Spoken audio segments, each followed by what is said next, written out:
Muchísimas gracias, Ricardo, a ti y a la SIP por darme la oportunidad de compartir mi punto de vista sobre este tema. En concreto, yo me voy a centrar en China y tanto Ludmila como Nicolás, Nicolás un poco China y Rusia y Ludmila más Rusia, ¿no?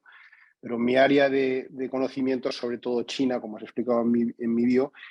Y bueno, básicamente, como no hay mucho tiempo, quiero empezar explicando algo muy obvio, ¿no? Y es que China se ha convertido en América Latina en el primer o segundo socio de la mayoría de países latinoamericanos en términos de comercio, de construcción de infraestructuras, de concesión de préstamos, de inversión de la mayoría de esos países, ¿no? Y eso es un fenómeno relativamente nuevo, ¿no? Vino con la estrategia china de salir, de internacionalizarse, y eso fue hace como 20 años más o menos, 20, 23 años. Y ya el poderío económico de China ya le da muchísima influencia, pero encima de eso tiene una estrategia de poder blando, que es lo que voy a escribir en esta primera intervención que voy a hacer.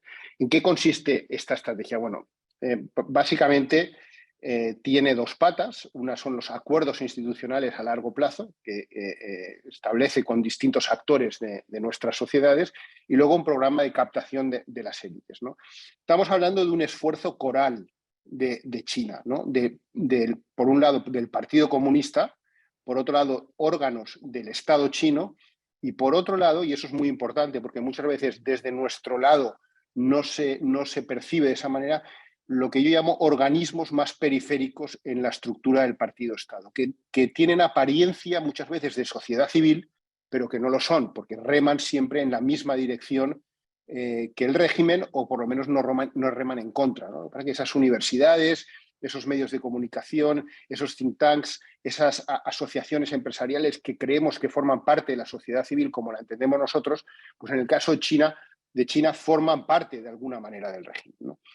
Entonces, ¿cuáles son esos acuerdos institucionales que mencionaba? Bueno, por un lado, es con universidades, con think tanks, con el mundo académico en general, y eso incluye la apertura de institutos Confucio en muchas de esas universidades. ¿Qué es lo que hacen? Pues organizar, financiar seminarios tematizados, por ejemplo, en torno a la nueva ruta de la seda, por ejemplo. Organizan y financian proyectos de investigación académica, y luego tienen un programa muy ambicioso de becas, ¿no? En la cumbre del CELAC del 2021, China anunció la concesión de 5.000 becas y 3.000 capacitaciones para el periodo 2022-2024 solo para América Latina, ¿no?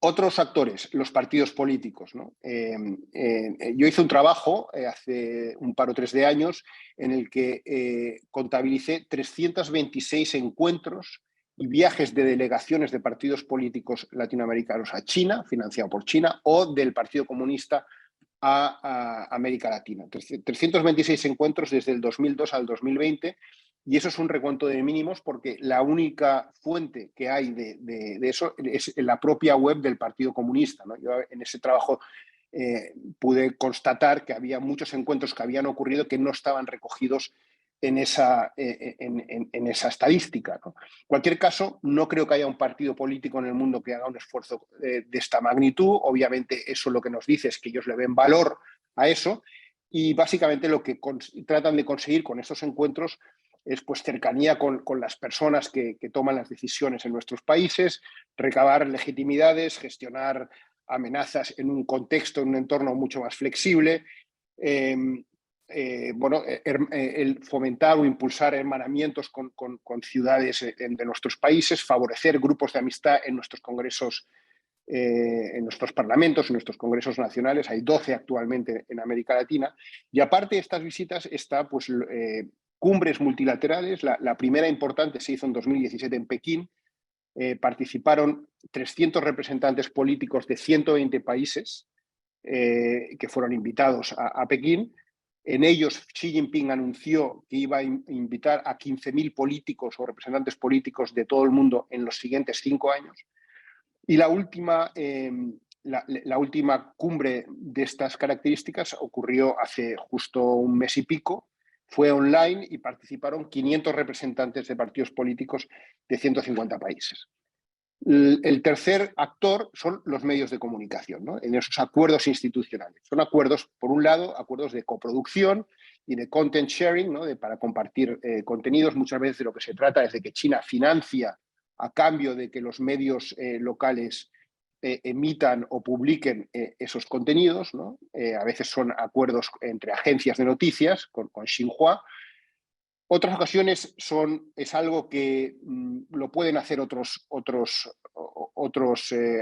jugadores, como por ejemplo son la publicación de especiales o de suplementos o patrocinios concretos, ¿no? Pero en el caso de China, yo he visto en la región medios donde el grupo China Media Group, que engloba, digamos, a los medios chinos internacionales, pues publicando en medios latinoamericanos, en secciones con el mismo diseño que las noticias, ¿no? del medio latinoamericano, y donde si uno no se fija, realmente tiene dificultad para tener claro que esos son contenidos patrocinados, ¿no? Incluso he llegado a ver noticias en este esquema que forman parte de los rankings de las noticias más leídas del día, ¿no?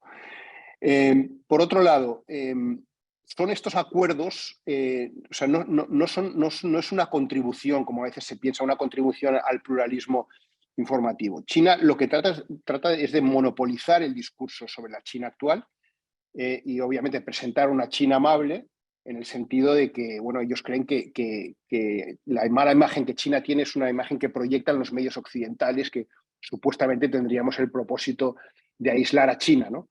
En cualquier caso, tratan de monopolizar el discurso de China, que hasta cierto punto puede ser legítimo, pero también lo que tratan es de silenciar las críticas y los asuntos sensibles, ¿no?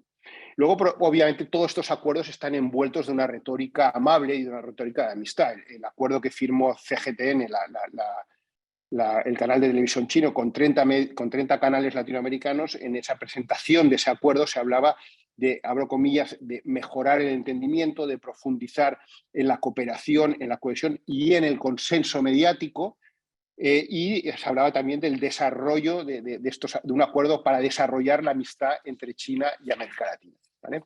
Estos son los acuerdos a nivel institucional. Luego la segunda pata, como hablaba antes, son este programa de captación de las élites locales. Básicamente ellos tratan de identificar personas influyentes en cada una de las sociedades. Hablamos de periodistas, hablamos de opinadores, académicos, funcionarios, exdiplomáticos, o sea, toda la gama, y básicamente lo que hacen es invitarlos a China para viajes personalizados, viajes en grupo. A veces son capacitaciones, lo que ellos llaman capacitaciones, a veces son viajes de unos pocos días, a veces son de semanas. El formato es muy flexible. En cualquier caso, hay que entender que no son capacitaciones, es básicamente la exposición de estas personas influyentes a la propaganda del régimen. Los llevan muchas veces en vuelos en clase business, los alojan en hoteles de 5 estrellas, hay mucho de turismo, hay mucho de gastronomía, ver la Gran Muralla de Pekín, los rascacielos de Shanghái, les enseñan las infraestructuras, las grandes infraestructuras chinas, les llevan a visitar empresas, algunos de los empresarios famosos, ¿no? como Jack Ma u otros, y luego los llevan normalmente a la sede del partido, donde personas que hablan perfecto inglés o perfecto español les dan el relato del Partido Comunista sobre la modernización de China, con todos los datos del milagro chino y cómo China ve el mundo, ¿no? ¿Cuál es el objetivo de estos viajes que funcionan extraordinariamente bien? Me parece mentira el gran impacto que tiene en esas personas influyentes el hecho de que les inviten a conocer China, ¿no? Es que muchas de estas personas, tengo que decir, son personas que van por primera vez a China de la mano de estos viajes. ¿Cuál es el objetivo? Primero, conseguir, o sea, atraer a estas personas influyentes a la causa del partido. Segundo, que estos visitantes pues se conviertan de alguna manera en embajadores de facto para que difundan la visión del Partido Comunista.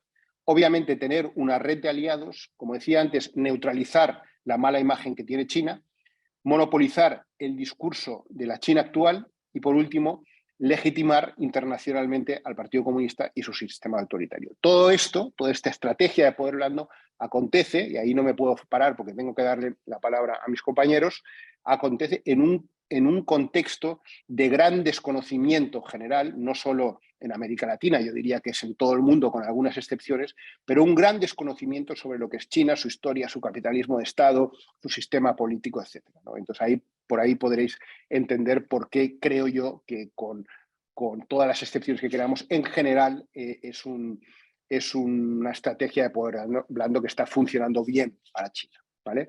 Dicho esto, quiero dejarlo ahí.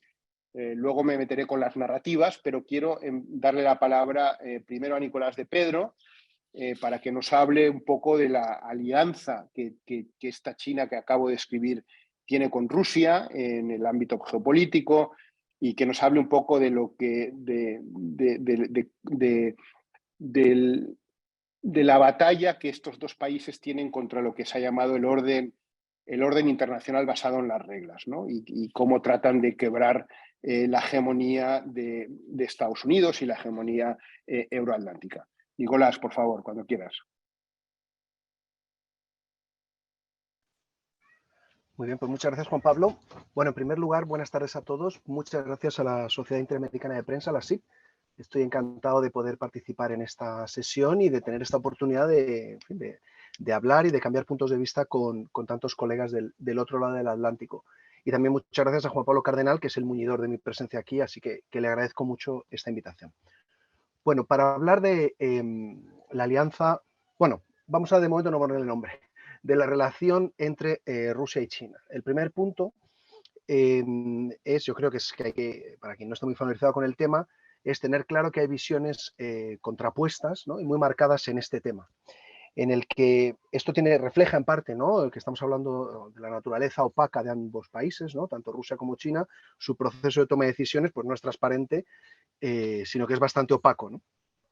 Y el debate que hay, sobre todo, ¿no? en el ámbito euroatlántico, pues tiene mucho que ver con el nombre que le damos, ¿no? Hay todo un debate sobre si es una asociación, una amistad, una alianza, un partenariado, un eje de conveniencia, que es una fórmula que se utilizaba mucho antes.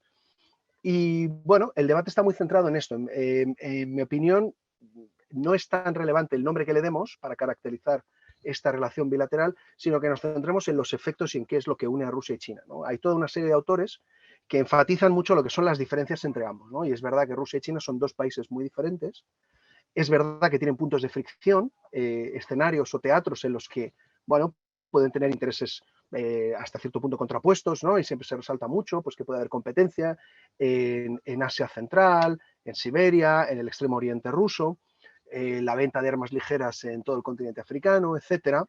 Todo esto sí, evidentemente tiene relevancia y debe formar parte del análisis, pero en mi opinión lo que prevalece es claramente la convergencia estratégica entre Rusia y China en los últimos, que se ha ido forjando en la última década y que vemos ahora cada vez con mayor claridad. Porque Rusia y China comparten objetivos y visión estratégica del mundo, que tiene que ver precisamente con lo que comentaba Juan Pablo hace un momento, con la idea de poner fin a lo que perciben como la hegemonía liberal o la hegemonía de Occidente con el liderazgo de Estados Unidos, en esto que llamamos el orden basado en reglas, y de los valores liberales que van acompañados a eso, ¿no? Y esta consideración, esta idea de poner fin a este orden internacional que conocemos hasta hoy, en mi opinión, prevalece sobre cualquier otra consideración. Entonces, todos estos aspectos, estas diferencias, estos puntos de fricción, estas diferencias coyunturales de intereses y de agenda que puede haber entre Moscú y Pekín, en mi opinión, no son tan relevantes o desde luego no lo otro, digamos, prevalece y es antepuesto tanto por Putin como por Xi Jinping. Y este, en mi opinión, es el elemento central en el que nos tenemos que centrar y lo que explica precisamente como lo que hemos visto esta última década, en la que la relación bilateral se ha fortalecido extraordinariamente. Y esto, por cierto, cuando he comentado los nombres que se le da a esto, ¿no? Si es una asociación, una amistad, un partenariado, Rusia y China entienden, son muy explícitos e insisten mucho en que no es una alianza. Y esto suele conducir a dos errores. En Occidente, incluyo el conjunto de América Latina, por supuesto en Occidente. Y estos dos errores son, por un lado, cuando hablamos de eje de conveniencia, esto, que bueno, tiene algo de conveniencia, ¿de acuerdo?, en la relación entre Rusia y China, Pero lo vemos desde nuestro filtro cultural occidental, en la idea de que los matrimonios de conveniencia son menos sólidos, o nuestra idea del ideal romántico, ¿no? Es más importante un matrimonio que primero tiene que tener una base de romántica de valores para ser más sólido. Bueno, esta es una visión típicamente o puramente occidental, no es la visión que hay en el resto del mundo y desde luego específicamente en la parte oriental del mundo. Y yo, desde luego, desafío a cualquiera que me convenza de que los matrimonios de conveniencia son menos sólidos que los que están hechos por amor, porque realmente las tasas de divorcio son mucho más altas en Occidente que en países donde los matrimonios son de conveniencia. Cuando hay conveniencia e intereses compartidos, un objetivo común, una relación puede ser mucho más sólida. Y eso es lo que hace que el vínculo entre Moscú y Pekín sea tan sólida. Y un segundo elemento es que, claro, cuando hablamos de alianza decimos, bueno, no es una alianza, y Rusia y China dicen que no es una alianza. Tendemos a compararlo con las dos, con la alianza más exitosa hasta la fecha que existe, que es la OTAN, fundamentalmente por su artículo 5 de cláusula de seguridad mutua, ¿no? De respuesta solidaria ante cualquier agresión, y esto nos lleva a ver todo el rato las debilidades del vínculo de Rusia y China porque pensamos que no van a combatir juntas o que si una entra en una guerra necesariamente la otra no va a estar en la guerra.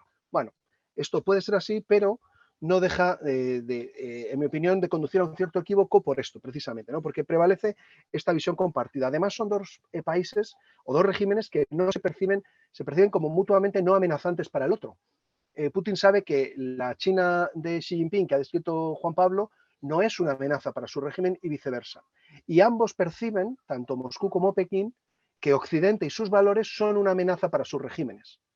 De diferente manera, pero que la penetración de sus valores, que el ejemplo occidental o la acción de actores de la sociedad, tanto de los estados, ¿no? Pero también de la sociedad civil de Occidente, representan una amenaza potencial para sus regímenes. Y recordemos que, como cualquier otro régimen autoritario, su primer objetivo prioritario es la supervivencia del régimen, del Partido Comunista en China y el régimen de Putin en Rusia. Así que estos dos elementos me parecen muy, muy importantes.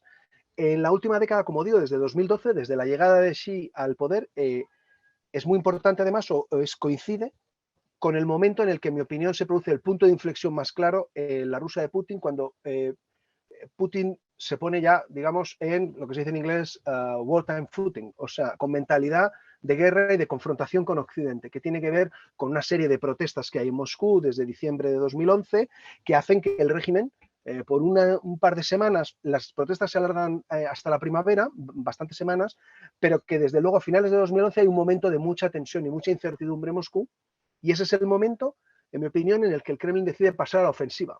Porque el Kremlin interpreta que todo lo que lleva haciendo estos últimos 10 años, que al principio comentaba Ricardo, injerencias en Estados Unidos, en España, en el Reino Unido, en Francia, en muchos países, y toda su actividad cada vez más ambiciosa, en algunos casos agresiva también en Latinoamérica, el Kremlin siempre interpreta que se está defendiendo de esa amenaza existencial que representa Occidente y que Occidente le ha hecho antes. Y en mi opinión ha conseguido atraer, o cada vez hay una convergencia también con China, que la percepción cada vez es más parecida. Yo creo que se vio muy claro desde 2019 con las protestas en Hong Kong, en el que las autoridades chinas cada vez insistían más en la mano extranjera, ¿no? En que hay alguien de fuera, que llega a ser siempre una diáspora, una emigración china o de origen chino o hongkonés, en combinación con agentes de Estados Unidos, ¿no? Con actores de Estados Unidos. Bueno, esto ha ido forjando esta relación. Lo que hemos visto también en esta década es que se han reunido más de 40 veces Putin y Xi Jinping. Es una cadencia de reuniones muy significativa y en la que también hemos visto cada vez una mayor relación bilateral. Es verdad que China sigue teniendo una relación extraordinariamente densa e intensa con el conjunto de Occidente, pero también vemos que hay una cooperación, por ejemplo, en el ámbito militar cada vez más importante. Y eso se traduce en maniobras cada vez más ambiciosas y cada vez con un mayor contenido y una mayor significación geopolítica, tanto de Rusia operando en el Pacífico como de China interviniendo en el Mediterráneo o incluso maniobras en el Mar Báltico. Todo ello es muy, muy significativo. Por ir concluyendo, que veo que el tiempo vuela, ya he consumido buena parte de mi tiempo, dos últimos aspectos y luego en la siguiente intervención daré más detalles, ¿no? Pero ¿qué les interesa hoy, 2023, ¿no? Prioritariamente a Rusia y China en esta relación, ¿no? En el caso de Rusia es muy evidente. Lo que le ha dado Xi Jinping con la visita que dimos hace un par de semanas a Moscú es un asidero. Es la idea de que China no va a permitir que se produzca una derrota catastrófica o una derrota estratégica de Rusia. Eso no significa que China vaya a propiciar o hacer que sea inevitable la victoria rusa, son dos cosas distintas, pero desde luego evitar una derrota catastrófica. Esto no es de interés de China y desde luego esto para Rusia es una gran garantía, ¿no? Porque les une esto, si recordamos, hicieron de forma muy teatral ante las cámaras su despedida cuando Xi Jinping iba hacia el coche, ¿no? Y Putin le acompañaba y toda la comitiva que llevan cada uno, y hablaron, ¿no? Hicieron esta idea, ¿no? Que Xi Jinping lleva repitiendo desde 2017, si no me falla la memoria, esta idea de que el mundo está viendo cambios que no se han visto en un siglo, ¿no? Y que probablemente durante esta década se va a forjar el orden o el contexto va a marcar mucho el contexto de los próximos tiempos, ¿no? O de todo el siglo XXI al menos. Y eso, evidentemente, pues los une mucho, ¿no? Esto hace que las agendas de uno y otro estén muy pegadas. ¿A China qué le interesa? Evidentemente, que Rusia esté alejada de Occidente facilita que China pueda comprar más energía, más materias primas, pueda acceder a los sistemas de armas más avanzados de Rusia sin mayores restricciones y todo a un precio mucho más barato. Además, a China le interesa mucho Rusia en la medida que Rusia le ayuda a distraer a Estados Unidos, porque Rusia le distrae a Estados Unidos en Ucrania, en Siria, en Libia, ahora lo estamos viendo en Sudán, y todo esto a China quita presión sobre China. Al mismo tiempo a China le permite, China es mucho más prudente que Rusia en su actividad diplomática, militar y demás, y esto, claro, le permite también testar cómo es la reacción de Occidente, la reacción significativamente de Estados Unidos, ante diferentes, bueno, movimientos más o menos agresivos que pueda llevar a cabo Rusia en Ucrania y otros teatros. Y por último, y igualmente importante, hay que tener muy en cuenta también que la relación estrecha entre Rusia y China, en la que viene acompañada en el PAC, entra también Asia Central, la antigua Asia Central exsoviética. Eso permite a ambos cerrar Eurasia, el espacio eurasiático. Es decir, para ellos perciben Asia Central como su retaguardia estratégica. Si eso está cerrado, y más desde que en el verano del 2021 se retiraron Estados Unidos y el resto de miembros de la OTAN de Afganistán, eso permite a China, a su vez, concentrar todos sus esfuerzos en el frente naval del Indo-Pacífico. Y evidentemente, bueno, pues esto es un interés estratégico prioritario para China. Y ahora me detengo aquí y seguimos después. Gracias. Muchas gracias, Nicolás. Bueno, con mi intervención en el que he hecho una descripción del toolkit, ¿no? del poder blando chino, y la tuya, Nicolás, en el que nos has expuesto las motivaciones y los objetivos de ambos, que son coincidentes en muchos casos. Ludmila, te doy la palabra a ti para que nos cuentes un poco cuáles son las narrativas y cuál es la estrategia que tiene Rusia en América Latina. Por favor, gracias. Buenas tardes, gracias por el espacio, a la CIP, Juan Pablo, por convocarme, y voy a aprovechar bien el tiempo para que podamos ver lo máximo posible. El tema de las narrativas es un objeto de estudio que vengo investigando desde el 2016, cuando trabajamos en conjunto con Juan Pablo Cardenal para un proyecto de la NED sobre soft power de China y Rusia en América Latina, pero más allá de eso yo decidí continuar y profundizar con esta agenda de investigación porque noté que si bien sobre China había bastante literatura académica, faltaba en el caso de Rusia. Básicamente el tema de las narrativas que difunde Rusia desde hace una década se pueden sistematizar en 8 tópicos que engloban a 33 narrativas. Yo voy a hacer la mención a los 8 tópicos y les voy a mencionar cuáles son las narrativas principales hoy en día en este escenario. Los tópicos son sobre el Euromaidán, sobre Crimea, sobre el tema del conflicto del Donbass, todo lo que caracteriza el perfil del Estado ucraniano, lo que caracteriza al gobierno de Ucrania, también a las Fuerzas Armadas de Ucrania, a Occidente y a la OTAN, y también aquellos que son específicamente en referencia a Rusia. Narrativas concretas que hoy por hoy siguen teniendo solidez son que Occidente organizó el Euromaidán, que el gobierno nuevo, entre comillas, de Ucrania es ilegítimo y que necesita un nuevo gobierno. Esto hablamos en contexto 2014, cuando se produce todo lo que fue el conflicto de Crimea. Para Rusia, todos los presidentes que sucedieron no son legítimos. Otra narrativa es que Crimea perteneció históricamente a Rusia, que todos aquellos que hablan ruso en Crimea han sido oprimidos por Ucrania por años y que también están sometidos a amenazas, ¿no? por los funcionarios que son ultranacionalistas. También se habla de que el referéndum de Crimea ha sido una iniciativa del pueblo de Crimea y no de Rusia. y que en cuanto a lo que es el perfil del gobierno de Ucrania, se habla de que el gobierno de Ucrania es una marioneta de Estados Unidos y de otras potencias, esto haciendo referencia a la Unión Europea, que los funcionarios ucranianos son ultranacionalistas y también que apoyan o simpatizan al nazismo, o sea, con el nazismo, ¿no? Una muy importante es que Occidente es un enemigo que desea destruir a Rusia y que Rusia es responsable de proteger a toda la diáspora rusa y a lo que llama el Ruski Mir, que es el mundo ruso, por todas partes, más allá de sus fronteras.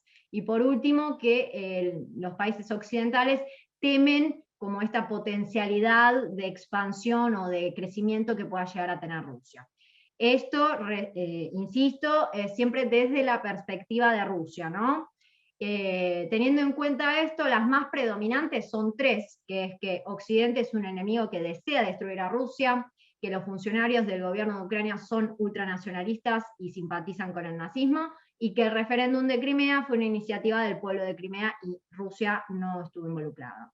Teniendo en cuenta las narrativas, también vale la pena hablar del concepto del framing, que son los tipos de encuadre, ¿no? Y esto se utilizó a través de RT y Sputnik, RT en español.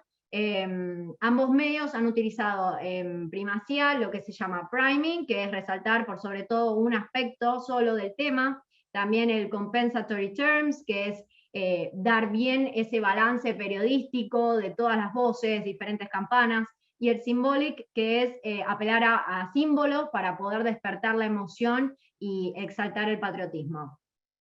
Hay un montón de ejemplos, realmente es una vidriera que vale la pena observar y analizar. Yo acá les voy a compartir por narrativa algunos extractos para que podamos graficar bien a qué me refiero con esta estrategia de construcción de sentido en función de narrativas que tienen fines geopolíticos.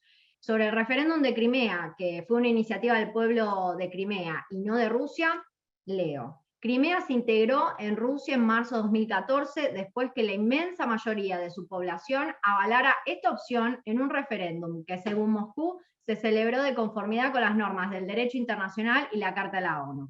Derecho internacional, Carta de la ONU son dos elementos que siempre se repitieron desde 2014 hasta el día de la fecha y siempre se destaca. Después, otra narrativa. Rusia es responsable de proteger a la diáspora rusa y al mundo ruso más allá de sus fronteras, y que la OTAN ataca en la vecindad de Rusia, ¿no? Un extracto, dice, Rusia niega cualquier acusación de agresión y califica de provocativa la presencia incrementada de las fuerzas de la OTAN cerca de sus fronteras. Bueno, eso siempre está presente del lado del discurso de Rusia. En cuanto a Occidente, que es un enemigo que desea destruir a Rusia, acá este extracto representa mucho con el tema de las sanciones económicas que tuvo que vivir Rusia, ¿no? Y dice así, las relaciones entre Rusia y los estados occidentales se deterioraron a raíz de la crisis en Ucrania y en particular después de que Crimea se adhiriera a Rusia en marzo de 2014. Tras el referéndum que la mayoría de la población se pronunció a favor. Estados Unidos, Canadá y la Unión Europea aprobaron varios paquetes de sanciones contra Moscú que respondió con una limitación a las importaciones.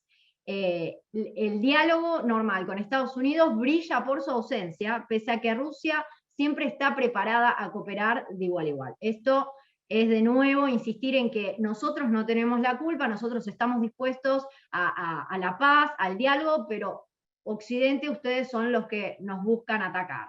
Eso es como del lado de la perspectiva. Y en cuanto a una mirada más general de los medios, quiero destacar que tenemos por un lado lo que son los medios rusos y los medios aliados, ¿no? En principal, todo se opera desde Sputnik y RT en español, que son los principales medios bajo la órbita estatal rusa, y que producen contenidos para audiencias que no hablan ruso. Fueron creciendo desde que se lanzaron en 2005 y 2014 respectivamente, y gracias al impulso de las redes sociales, esas plataformas hoy por hoy se encuentran entre los 15 dominios más compartidos para publicaciones en español sobre Rusia y temas relacionados. Por ejemplo, moviéndonos en el mapa, en Venezuela y Cuba también opera el multimedio Telesur, ¿no? Que replica ese debate norte-sur, capitalismo-socialismo. Esto se pudo ver, por ejemplo, cuando asume Macri y la calle Pou. Bueno, Argentina y Uruguay se retiraron como auspiciantes de Telesur, dado a que ya no compartían como con esa misma misión, con esos mismos valores. Eso es una forma de graficar esta diferenciación del discurso. Telesur tiene señal en toda América Latina y el Caribe, en México, los estados del sur de Estados Unidos, y también llega a África, Medio Oriente, Europa. Y lo importante de Telesur es que siempre en sus publicaciones ha condenado las censuras que ha sufrido RT y Sputnik en Europa por el tema de las empresas tecnológicas, ¿no? Que no podían acceder a las aplicaciones de los usuarios, ya sea Google, Facebook, YouTube, Instagram. Un dato interesante es que, por ejemplo, desde Argentina sí se puede. O sea, en la Unión Europea no, pero Argentina sí. Entonces, acá como que nosotros seguimos teniendo acceso. En Cuba, por ejemplo, está Prensa Latina, que también se suma a las denuncias que se hacen con el tema de las censuras Sputnik y RT, y se solidariza, digamos, con estos dos medios. Y lo particular de Prensa Latina es que dentro de Sputnik, por ejemplo, tiene todo un apartado dedicado a publicaciones de Prensa Latina. Entonces es como que entre los dos se van retroalimentando. Y un último caso que quiero compartir es como una experiencia de éxito, ¿no? Como lecciones aprendidas a replicar. Es un programa que se llama Ahí les va, que es producido por RT, y que hasta abril del año pasado era conducido por una periodista rusa que se llama Ina Finogenova, pero que se desvinculó. O sea, no hay mucha profundidad sobre por qué. Se desvinculó en mayo del año pasado, y a partir de ahí aparecieron dos hosts nuevos, que son los dos argentinos, y que hacen este programa. Una es la periodista Lucía Kramer, que acá es interesante porque esta chica hizo lo que Juan Pablo mencionaba, de esto de los viajes, de estas formas atractivas de intercambio, ¿no? El people to people diplomacy. Esta chica hizo una maestría en filología rusa en la Universidad Regional de Moscú. Entonces es una persona que tuvo como una inducción a esa perspectiva. Y el otro periodista también es Mirko Casale. Esos son los nuevos conductores de este programa, que tiene una muy buena producción. Y bueno, por último, para cerrar, resaltar que todas estas narrativas es el elemento central para la estrategia de posicionamiento que tiene Rusia, y poder llevar a cabo efectivamente sus fines geopolíticos, y que no solo lo hace a través de las narrativas, sino a través de la oferta educativa, la cultura, y bueno, en el caso de la emergencia sanitaria de la COVID, el tema de proveer dosis de Sputnik también le benefició para poder ubicarse mejor en nuestra región. Muchas gracias, Ludmila. Yo te tomo el testigo para hablar rápidamente de las narrativas chinas, que de hecho yo he seguido bastante en los medios latinoamericanos, y en mi opinión han podido difundir estas narrativas sin demasiada resistencia. Me voy al momento del COVID, ¿no? Porque han ido evolucionando estas narrativas. Pero la primera es la gestión del COVID, ¿no? Empieza con una campaña de propaganda internacional para neutralizar las críticas y para desviar la responsabilidad de China por el encubrimiento y propagación de la pandemia. Pasa a continuación a la diplomacia, una narrativa alrededor de la diplomacia de la vacuna, en el que China se posiciona como potencia científica, se presenta como el país que está trayendo la solución, y además se erige en defensor del mundo en desarrollo en frente a un mundo occidental egoísta, ¿no?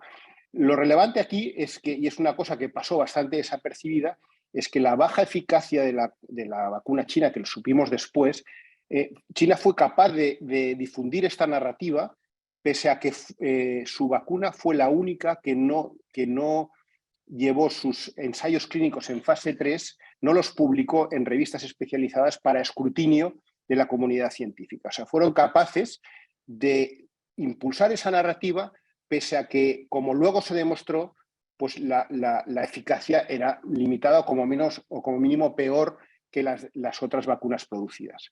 En cualquier caso, esto le sirvió a China para presentarse pues, como un modelo de gestión, y esa narrativa funcionó hasta que los problemas con el COVID, como consecuencia de las políticas de COVID-0 en China, pues de alguna manera dinamitaron esa narrativa. Pero en la región, hasta entonces y durante buena parte el año 20 y buena parte del 21, pues esa era la idea, ¿no? De la superioridad del modelo chino para poder gestionar y poder derrotar al COVID, ¿no?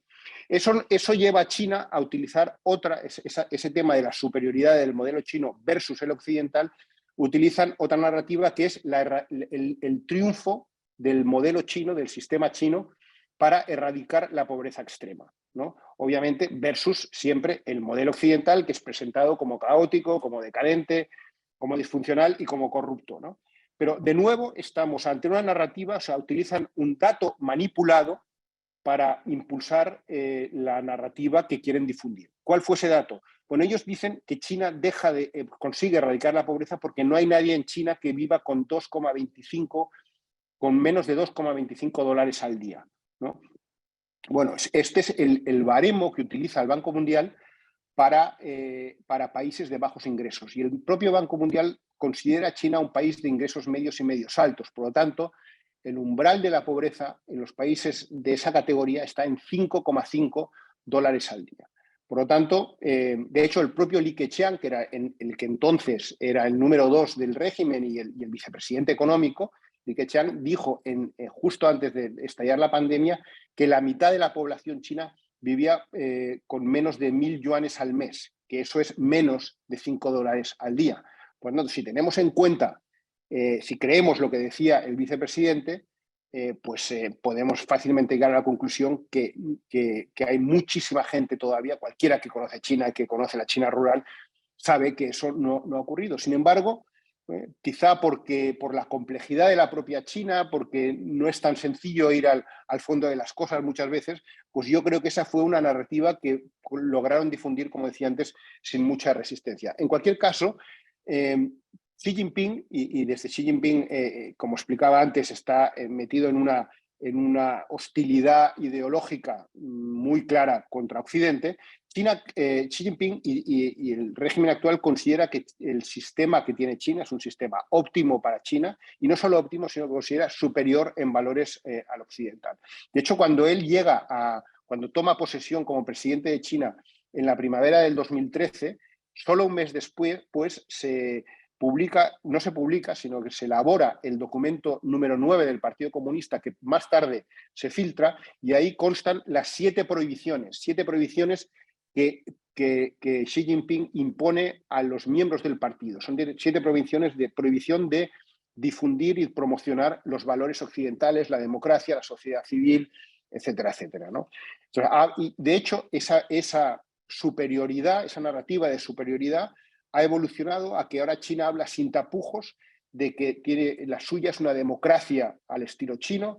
Ahí vemos una perversión del lenguaje y de los conceptos como sociedad civil, como democracia, como derechos humanos, que siempre nosotros hemos entendido lo que son, y ellos les han dado otro significado, ¿no? Entonces ellos hablan, pues por ejemplo, cuando había la narrativa de la erradicación de la pobreza extrema, hablaban de la contribución de China a los derechos humanos, hablaban de que no existe un modelo fijo de democracia, y hablaban de una democracia con características chinas basadas en la legitimidad popular, ¿no? Esto es el tipo de concepto y de terminología que utiliza la propaganda china y que muchas veces se cuela en nuestros medios a través de distintas, por ejemplo, lo que hablaba antes, de esos acuerdos que tiene con algunos medios regionales, pues a través de los contenidos patrocinados o con la coproducción de contenidos, etc. Termino. Esta narrativa de la superioridad del modelo chino ha derivado también, tiene una derivada que es una narrativa que promueve el cambio del orden mundial. China ve que Oriente está en ascenso, que Occidente está en declive, percibe cambios en el mundo y en el equilibrio de poder que hay en el mundo, ve un mundo volátil y está incómoda con el orden mundial que se creó después de la Segunda Guerra Mundial, sobre todo en los aspectos políticos, porque en los comerciales, pues yo soy de la opinión que China ha sido la gran ganadora de la globalización y se ha beneficiado muchísimo de ese orden mundial que tanto critica. Pero en la parte, en los aspectos políticos, pues le incomoda mucho y todo lo que se conoce como el rule-based order, pues lo consideran excluyente, que excluye a China. Luego hay un segundo factor, que es que, y eso es más reciente, que ve a Estados Unidos tratando de contenerla, ¿no? Y ahí pues visualiza un mundo de competencia internacional, una guerra fría entre dos bloques y una pugna por los recursos estratégicos. Por lo tanto, China está promoviendo en esta nueva narrativa, o sea, ellos ven que hay que la prosperidad de China, que eso no se suele mencionar, pero la prosperidad de China está muy vinculada al resto del mundo y por lo tanto el aislamiento no es una opción para ella y por lo tanto quiere estar activa e influir en el contexto internacional porque, y eso es lo importante, su seguridad y desarrollo dependen de ello, dependen de esa relación con el resto del mundo. Por lo tanto, su objetivo es hacer un mundo más seguro, pero un mundo más seguro para los intereses de China, ¿no? Y para garantizar la seguridad del régimen. Al final, el propósito, además, incluye el conseguir el apoyo y llevar a su órbita al llamado sur global, ¿no? Frente con narrativas siempre, como hablaba antes, muy en clave de hostil hacia Occidente. Lo dejo aquí y porque no tenemos tanto tiempo y le doy 5 minutos a Nicolás para que nos hable rápidamente sobre las narrativas de Rusia en el contexto de la guerra de Ucrania. Gracias. Muy bien, pues muchas gracias, Juan Pablo. Voy a ser muy rápido y telegráfico para que nos quede tiempo. Muy rápidamente, de nuevo, haciéndolo un poco en el marco de esta relación bilateral ruso-china a la que hacía referencia en mi primera intervención, ¿no? Claramente, lo que hemos visto desde la época del COVID, incluso antes, es claramente un intercambio de narrativas, ¿no? Mutuamente se amplifican, y hay narrativas que mutuamente se refuerzan y que se multiplica su impacto y su alcance porque las comparten, ¿no? Específicamente, lo que vimos desde el principio en la guerra rusa contra Ucrania y que generó un cierto espejismo ilusorio en Occidente, en Europa en particular, era la cuestión de que China insistía en que esto no tenía nada que ver con Taiwán. Y como tenemos tantas ganas en Occidente de, bueno, de que no se cumplan los peores pronósticos en nuestra relación con China y con otros, hubo muchos que se agarraron rápidamente a esto de decir a China está en contra de la guerra. Y aquí había un error muy claro de matiz, ¿no? Porque claro, para China, Taiwán no es un estado independiente y soberano que forme parte de Naciones Unidas y es una provincia rebelde. Esta es su posición y es la posición a la que con mayor o menor ambigüedad se adhieren todos aquellos que firman contratos o convenios con China y tratados con China y se adhieren a esta política o esta idea de una única China, ¿no? Pero eso no significaba que China estuviera en contra de Rusia, porque tampoco hace una denuncia explícita, pero desde luego era complicado para China, y sigue siendo complicado, legitimar lo que es una vulneración, o sea, lo que desde el punto de vista factual es indiscutiblemente una vulneración grave del derecho internacional y de la existencia y de la integridad territorial de un miembro reconocido por China y por el resto de miembros de Naciones Unidas, ¿no? Entonces, ¿esto cómo lo han, digamos, este dilema, cómo lo salvan? Pues, como comenta, en línea con lo que comenta Juan Pablo, denunciando un orden internacional liderado por Estados Unidos que es inestable, propicia los conflictos y en el que de alguna manera implícitamente se disculpa la agresión rusa porque no deja de estar justificada porque la pobre Rusia, ¿no? Desde esta perspectiva, bueno, pues no hace más que defenderse frente a un Occidente que es extraordinariamente agresivo y que busca destruir Rusia y demás, ¿no? Y a esto viene acompañada una narrativa específicamente que le interesa, probablemente la que pone más empeño China que Rusia, pero que China tiene mucho interés en quebrar, que es el marco propuesto por la administración Biden de democracias frente a dictaduras, ¿no? Hemos visto ya 2 cumbres por la democracia organizadas por la administración Biden, cumbres que seguro hay que afinar más y que, en fin, de las que podemos comentar muchas cosas, pero lo que ha hecho China es contraprogramar en este marco, ¿no? Y entonces 1 semana o 2 semanas antes de esta cumbre en Estados Unidos, que también fue hace un par de semanas, en Pekín se organizó un foro, segunda reunión del Foro Internacional sobre la Democracia. Y en este foro, pues se defendieron otros modelos de democracia que desde la óptica de este foro tan válidos como la democracia liberal o la democracia como la entendemos nosotros, y se ponían como ejemplo pues tanto a China como Rusia, como Pakistán, como Nigeria, que como sabemos, o como, en fin, yo creo que estaremos la mayoría de acuerdo, pues hombre, no son modélicos en cuanto a su carácter democrático al menos. Pero esto tiene que ver con la idea de atraer a más países, ¿no? A romper ese marco de democracias versus dictaduras y atraer a más países del denominado sur global, en el que América Latina, evidentemente los países de América Latina tienen una importancia muy, muy importante, tanto desde la óptica de Rusia como de China, para la forja de este nuevo orden internacional que supere el orden basado en reglas y ponga fin a la hegemonía de Estados Unidos y de los valores liberales en el ámbito internacional, ¿no? Eso se ve claramente, bueno, en la cantidad de esfuerzos diplomáticos, políticos y mediáticos que dedican a la región. Son mucho mayores que los que dedica cualquier país europeo o Estados Unidos, y en los países europeos, incluida España.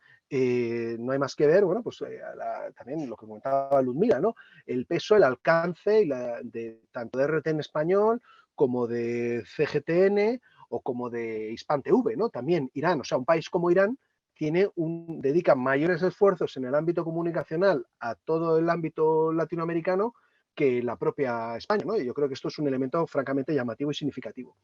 Y en esa apelación, ¿no?, a forja de un nuevo orden internacional, hay una apropiación de conceptos muy importantes, ¿no?, como comentaba Juan Pablo, ¿no?, con esta idea de democracia, el carácter democrático inclusivo del orden internacional.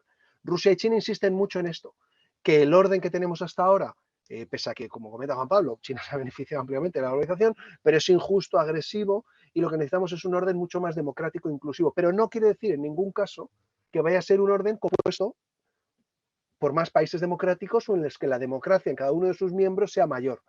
Por eso lo que están proponiendo es un orden que en última instancia es un mundo mucho más seguro para las dictaduras, sea la dictadura que hay en China, en Rusia, en Nicaragua o en cualquier otro lugar, porque no va a haber ninguna presión en clave de democratización real. Muchas gracias. Bueno, gracias Nicolás. Terminamos contigo, Ludmila. Cuéntanos un poco qué impacto tienen estas narrativas rusas en la región, y te pido que estés por debajo de los 5 minutos, si puede ser, para poder dar al menos 10 minutos de preguntas. Gracias. Perfecto, sí. Bueno, acá vale la pena tomar como recorte temporal a partir de la guerra en Ucrania, ¿no? Y con esto, ¿qué pasó? Empezó a circular desinformaciones. Hay un proyecto que se llama Ukraine Facts, que registró todas las desinformaciones que circularon sobre la guerra y que está a cargo del medio español Maldita Es, con otros chequeadores que forman parte de la organización International Fact Checking Network. Crearon una base de datos que tiene como más de 2.900 chequeos exclusivamente del tema de la guerra. Y acá en el caso de Argentina se identificaron 58 desinformaciones puntuales sobre el primer semestre del año, o sea, desde febrero en adelante, 6 meses, solamente 58 desinformaciones. Y ahí se publicó un informe que lo publicó Chequeado con AFP Factual, que fueron los dos que estuvieron haciendo las verificaciones, y se dio a conocer que habían 6 narrativas que eran como las más profundas que se notaban en estas desinformaciones. Y en esas narrativas realmente hay una conexión con las narrativas que les comenté anteriormente. Las voy a mencionar rápidamente. Una es la escalada del conflicto y falsas acciones militares. Eso, en cierta parte, es la continuación de Occidente es un enemigo que desea destruir a Rusia. Después tenemos lo que es falsos contenidos sobre el costo humano de la guerra, la negación de la guerra y las teorías conspirativas. Cuarto, el supuesto vínculo del gobierno de Ucrania con el nazismo. Esto sería, los funcionarios del gobierno de Ucrania son ultranacionalistas y simpatizan con el nazismo. La quinta narrativa de estas desinformaciones fue el descrédito o la ridiculización de los líderes. Y acá hay una narrativa que no la mencioné porque había quedado en desuso, pero ahora resonó de vuelta con las desinformaciones, que es que los soldados ucranianos son criminales, adictos a drogas, alcohólicos, y de vuelta la que sí mencioné, que el gobierno ucraniano es una marioneta de Estados Unidos y de Occidente. Y por último, la otra narrativa que fue desinformante fue la de las falsas publicaciones con actos patrióticos. Por ejemplo, concretamente el tema de esto de los funcionarios ucranianos que son ultranacionalistas. Y acá lo interesante es tener en cuenta que, por un lado, estas desinformaciones en la mayor parte, en un 47%, favorecieron a Rusia y la otra parte, en un 40%, favoreció a Ucrania. Y después hay como un 12% que no está alineado a ninguna de las partes. Acá esto depende de que como no se puede detectar la intención con la que se crea o difunde el contenido, solamente podemos verificar a quién beneficia de las partes. Y bueno, obvio que las que desprestigian a Zelensky o sugieren esos vínculos del gobierno ucraniano con el nazismo perjudican a Ucrania y benefician a Rusia, y por el contrario, cuando denuncian el accionar ruso o el avance y demás, perjudican a Rusia y favorecen al lado ucraniano. Y acá, por ejemplo, si comparamos con otros países, Argentina fue el segundo país donde más impactó la circulación de la desinformación de la guerra. El primer lugar lo tuvo Brasil, se registraron 90 desinformaciones en Brasil, y después otros países de la región, por ejemplo, Colombia y Chile rondan los 30 a 40 desinformaciones, Perú 20, Uruguay pocos casos, registró 7, Ecuador y Bolivia apenas 4, Nicaragua y Honduras 1, y por ejemplo de Venezuela y Cuba no hay datos directamente. Entonces hay dos tendencias claras, que por un lado las narrativas desinformantes alineadas a Rusia resaltaban precisamente los abusos de la política exterior de los Estados Unidos, y en el caso de Ucrania resaltar los pedidos de paz. Esas son como las grandes tendencias y el impacto que hubo aquí en la región. Muchas gracias, Ludmila. Ricardo, creo que tenemos 10-15 minutos, ¿puede ser, para preguntas? Sí, 10 minutos, y mientras alguien puede ir haciendo algunas preguntas en el Q&A, yo quisiera empezar. Primero, muchísimas gracias por todas estas advertencias, si se pueden decir un poco, respecto a todo lo que han remarcado ustedes muy bien sobre el tema de la propaganda. Ahí veo que Fabricio Altamirano, dentro de los panelistas, está hablando de que, obviamente, ayer justamente hablábamos del tema, cómo algunos países en América Central o en las Américas, particularmente en El Salvador, está inundado de este tipo de propaganda. Quiero hacer una pregunta que tiene que ver con los buenos y los malos, algo que habíamos charlado antes, Juan Pablo, de esta conferencia. Tiene que ver con la narrativa de muchos gobiernos en América Latina que han extendido más allá de la narrativa algunas acciones, como por ejemplo prohibir dinero que provenga de gobiernos como los escandinavos o de Estados Unidos a organizaciones no gubernamentales en América Latina, ¿no? Eso lo hizo Evo Morales en su momento, Rafael Correa, amenazó, también lo hizo Daniel Ortega. Obviamente Cuba no lo permite que venga dineros de Rusia, pero no dineros de Estados Unidos, etc. Y entonces esta un poco es la pregunta. Los gobiernos socialistas o de izquierda en América Latina dicen que la propaganda viene del norte o de Europa, y no, como nosotros reclamamos, o de Taiwán incluso, que los invitan a los periodistas a ir a Taiwán, no tanto de Rusia y China. ¿Cómo es el balance que ustedes hacen entre lo que ellos denominan que es propaganda y lo que nosotros denominamos que es propaganda de uno y de otro lado? ¿Estás en el balance de que, perdona, Ricardo. Respecto a que los gobiernos socialistas también hablan de que existe propaganda de Estados Unidos y de los gobiernos europeos que tratan de infiltrar a sus gobiernos con dineros a las ONGs, con dineros a los medios, etcétera, ¿no? Entonces ellos también califican que eso es parte de la propaganda de Occidente. Bueno, a ver, yo creo que varios gobiernos de la región están cómodos con lo que China y Rusia representan, ¿no? Y tienen una afinidad ideológica que eso creo que no se traduce, por lo menos en esta segunda oleada de líderes bolivarianos, si se me permite la expresión. No creo que eso se traduzca en echarse en brazos de China como hicieron los Correa, los Kirchner y compañía, ¿no? Creo que desde el punto de vista económico, quizá por por las urgencias que se intuyen en la región, urgencias económicas, pues están en un rol, creo yo, muchísimo más pragmático, ¿no? Con la idea de tratar de sacar lo mejor de los dos mundos, ¿no? Y entonces, en ese sentido, creo que la retórica ha cambiado un poco, pero eso no significa, pero digo, cuando digo que ha cambiado, que es menos agresiva quizá que la que había 10 años atrás.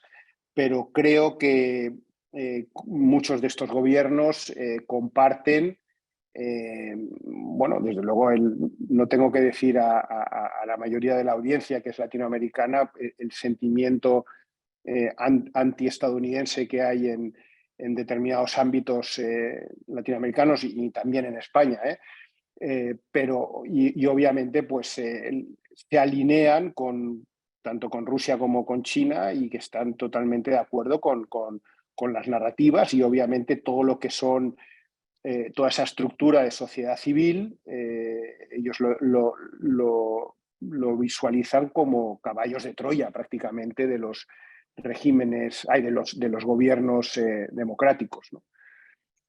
Perfecto. Lorenzo Castro pregunta, en estas campañas que ustedes determinaban de Rusia y China, ¿qué rol juegan las redes sociales, así como los bots y trolls, a la hora de propagar desinformación? Bueno, Nicolás ahí, o Ludmila. Ludmila, vale. sí, ahí si quieren compartimos la respuesta. En parte, yo diría papel protagónico, porque gracias a las redes sociales se puede difundir más este tipo de narrativas. El claro ejemplo es cómo crecieron Sputnik y RT en español, pero también con esto que les contaba de este informe de Chequeado, que trabajó todo sobre esa circulación de desinformaciones que básicamente se propaga por redes sociales, WhatsApp, Facebook, Instagram, TikTok, Telegram. Entonces, todo eso hace que haya más y nuevos espacios donde estos actores puedan diseminar sus narrativas. Y también es más difícil de detectar el rastro, ¿no? Porque al ser súper público, a veces se pueden crear usuarios que no responden a una persona. Entonces, bueno, es fácil de propagar, más trabajo y criterios de verificación, demanda de nuestro lado para poder detectar y hallar el rastro. Así que yo diría que es súper importante prestar atención a las redes sociales. No sé si, Nicolás, me querés ayudar y aportar algo más desde tu mirada. Bueno, nada, muy rápido por añadir algo. Bueno, claro, las redes sociales ofrecen un acceso al corazón del debate público en las democracias liberales extraordinario y está abierto, no hay ninguna frontera, no hay ninguna dificultad de entrada y eso es lo que hace que no haya ninguna simetría y que Rusia, China, Irán y otros lo exploten de forma masiva y sistemática, ¿no? La pregunta de Ricardo es muy pertinente y hay muchas complejidades, ¿no? En la cuestión de cómo definimos quién decide la legitimidad de unas narrativas o de unos actores y otros, ¿no? Estos son debates complejos y que no lo puedo resolver o no se puede resolver en una respuesta rápida, ¿no? Pero sí creo que es importante tener en cuenta que, claro, Rusia y China juegan a la equiparación, ¿no? Dando a entender que RT o Russia Today es igual que la BBC en última instancia, ¿no? Y yo creo que claramente no, o sea, que estos regímenes autoritarios proyectan su propio modelo y su forma de entender la comunicación. Su planteamiento es de guerra informativa, vamos a utilizar esto como un instrumento para erosionar a nuestros adversarios. En el caso de América Latina hay una correlación muy clara entre la agenda diplomática y estratégica rusa, la cobertura de sus medios y la acción que también vemos en redes sociales y en sistemas de mensajería, WhatsApp, Telegram, etcétera, que juegan un papel clave a la hora también de la actividad que se produce en el mundo físico. Y es decir, cuando ha habido... Perdón. ¿Tiene eso, Nicolás, también o da la percepción de que ante la debilidad o mayor debilidad institucional, más efectiva es la propaganda? Por ejemplo, Sí, estamos claro, viendo... Sí, tal cual. Claro, cuanta más débil sea la cultura institucional o el marco institucional, la cultura democrática, cuanta mayor precariedad haya en los medios, todo esto, claro, facilita también esta penetración. Y no hay nada equivalente ni comparable en el ámbito occidental. No hay una estrategia planteada de guerra informativa, etcétera, etcétera. No, esto no existe, no hay una equiparación y tampoco hay, además, y concluyo, tampoco se presta ni siquiera la misma nivel, no se le da el mismo valor y relevancia estratégica a la región, a todo el conjunto de la región latinoamericana que le dan Rusia y China, que sí lo ven como un elemento muy central en su planteamiento estratégico. Yo quiero hacer una observación muy rápida, que es, a ver, por un lado, casualmente en el contexto de esa campaña de propaganda que lanza China después de estallar el COVID, en varios países latinoamericanos donde yo hice un estudio en su momento, detectamos que todas las cuentas de Twitter de las embajadas chinas fueron creadas justo en ese momento, ¿no? Dándose la paradoja de que una red social que está súper limitada en China, pues ellos la utilizan a su favor para difundir pues lo que ellos consideraban, y de hecho, por ejemplo, recuerdo en Perú, por ejemplo, pues era frecuentemente utilizada esta cuenta de Twitter de la Embajada China como fuente en sus noticias, ¿no? En cualquier caso, yo creo que la efectividad de todo, o sea, una cosa es el mensaje y otra cosa es el canal, ¿no? Y lo que veo es que a través de las redes lo que ellos consiguen, o sea, creo que tienen bastante éxito porque en el contexto de lo que decía antes de la falta del gran desconocimiento que hay sobre China, ¿no? Porque no es una propaganda burda, por lo menos la China, ¿no? Es una propaganda bastante sofisticada, y si uno no tiene un conocimiento, digamos, exhaustivo, y no nos olvidemos que con los temas de China el aprendizaje está lleno de obstáculos y es un aprendizaje lento, es muy fácil que esas narrativas calen, ¿no? Y yo creo que obviamente no en toda la sociedad, pero en determinados ámbitos creo que han tenido un cierto éxito, ¿no? En trasladar, sobre todo en ámbitos, yo diría, ideológicamente más de la izquierda, pues creo que han tenido, en tanto que antiestadounidenses, creo que han tenido un cierto éxito.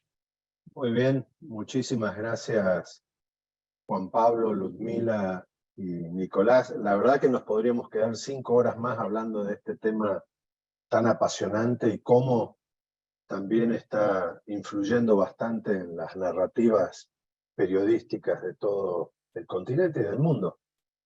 Creo que el tema Rusia-Ucrania haya potenciado esto, y obviamente todos los procesos electorales vemos cómo en las redes sociales prolifera todo este tipo de campañas que tienen que ver mucho con la desinformación. Un tema que les agradezco mucho que lo hayan traído a la mesa.